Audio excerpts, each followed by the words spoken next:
Stephen Merchant and Ricky Gervais toured the world spreading their revolutionary new comedy of embarrassment, which people have to watch through their hands. This was misunderstood in some barbaric countries where men and women had their palms torn through and were forced to watch David Brent's dance through the wound. They still laugh though, because Ricky Gervais demanded they did.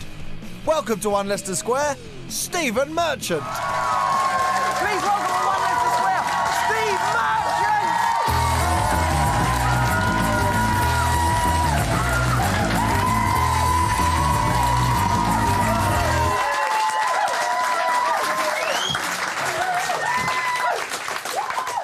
I like the way you come in there, then it was laconic. Already, you've made me duck as I come through the door. Exerting your authority over mine. That's right. That's just one of the tests I'm going to do. You'll notice momentarily that there are a lot of chopsticks under that chair. They'll be gouging at your legs. You'll never feel fully comfortable and relaxed. Perfect. It's through these psychological techniques, Steve, that I establish authority and eventually seduction. Wow, interesting.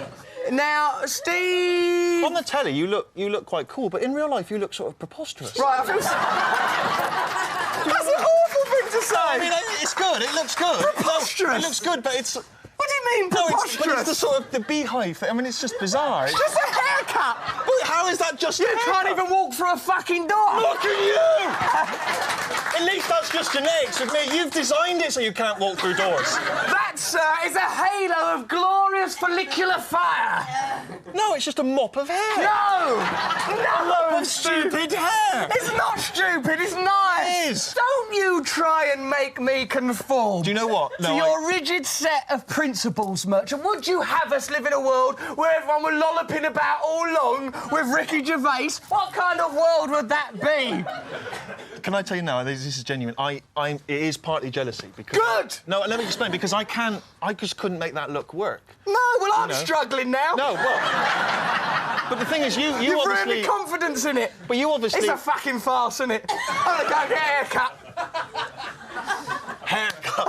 Do it live! No, I will not cut my hair for comic relief. It doesn't matter how many Africans you trot out, that fucking thing's staying. No, so... Anyway, good to see you. Yeah, good to see you. I mean, I like your television programmes that you make, like Extras, The Office, things like that. Good. Thanks. You're good at making... Explain. Let me explain. What, are you going to hurt my feelings again? No, but I realise I have. And genuinely, the thing is that I've always wanted a look. I've never felt You've like got one! No, I hey, haven't. bastard! But this is the thing, is I've never had the confidence to be able to you know, give myself a look. And It's probably because you're very striking anyway. This is the problem, is that I don't need to draw attention to myself because I'm already... No, because every time you do, Steve, frankly, you hurt people. Well, indeed, but people see me and, you know, you don't want to... You know, I wander down the street and people already shout stuff at me, you know, oi lanky, oi bastard lanky and stuff. And I've had guys in white vans just driving along the other side of the street. Oi, you lanky bastard! Oi! Do you play basketball? Like, what? I don't know what I'm supposed to say to that. I don't know what the best response is. Good evening. No, I do not play basketball.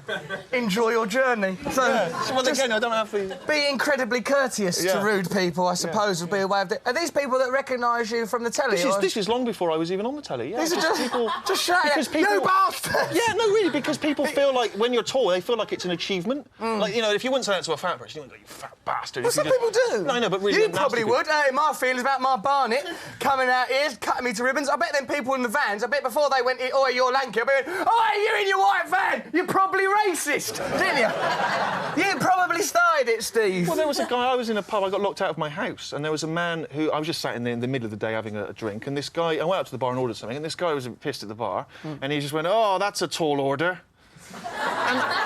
And I thought, how is the joke on me? You're drinking on your own in the middle of the afternoon. Yeah. And I'm the one who you're taking the piss out of. Did you and it's say particularly that bad to when, him? like, several other people at the bar just laugh. They joined with the laugh? Yeah, they just join in. They joined in with a stranger? Yeah. So you can see how I'm actually turning that self-loathing and hate onto you. Onto me? I'm sorry. Right, now you're here, aside from hurting my fucking feelings, to promote your television... What have you bothered to come and promote Extras? People are going to just watch it, aren't they? Well, will they?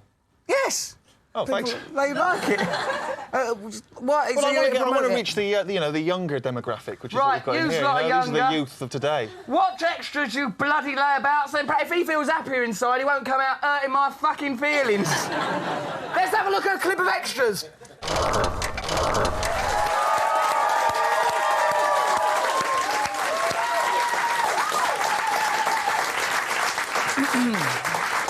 What a good clip. It's a good clip, wasn't it? Exciting. Stephen Merchant, you had a streak of unrequited love affairs, including an infatuation with a homeless girl. Is that true? Yes. How did this relationship begin and end? I don't know, it wasn't an infatuation with a homeless girl. It was the fact that, as I said before, I don't feel like I've got a sense of style. But I've never really been able to cultivate a look for myself, particularly that I've been happy with. I saw a homeless guy once who I thought was trendier than me. I was furious. And passed him over several times on my way to work. One time I saw him getting a blowjob off another homeless woman. And when you... No, but when you yourself are single and you're seeing a homeless man getting more sex than you, starts to make you feel a little bit frustrated. Because you could have got her into, have a bath, and then while she was having a bath, you could have just sort of stood there, handed her some palm olive soap, then perhaps just took off left your shirt on, but took off your trousers and pants. I did have the romantic idea of sort of, you know, Eliza Doolittle, My Fair Lady style, taking her in, you know, and educating her. And so on, but I rather fear that that's a fairy tale, and in real life she would have shat all around my flat, nicked my DVD, and you know, and ran off with the dog. So I just you wait, Henry Higgins. Just you wait. I'll nick your fucking stereo. I'll leave syringes in your hallway. Yeah, it wouldn't be like Pygmalion. I'm singing "We Could Have Danced All Night" in the garage, and she's setting fire to my flatmate. Yeah, I could have danced all night. Exactly. Yeah, that'd been lovely. Well, yeah, your house is burning down. What do you make of the homeless? Are you a homeless fan, Jen? I'm a fan of that. I did once have a homeless person come and live in my house with me as an experiment. Really? To see if he would, if it would make him better to have him live in my house with me.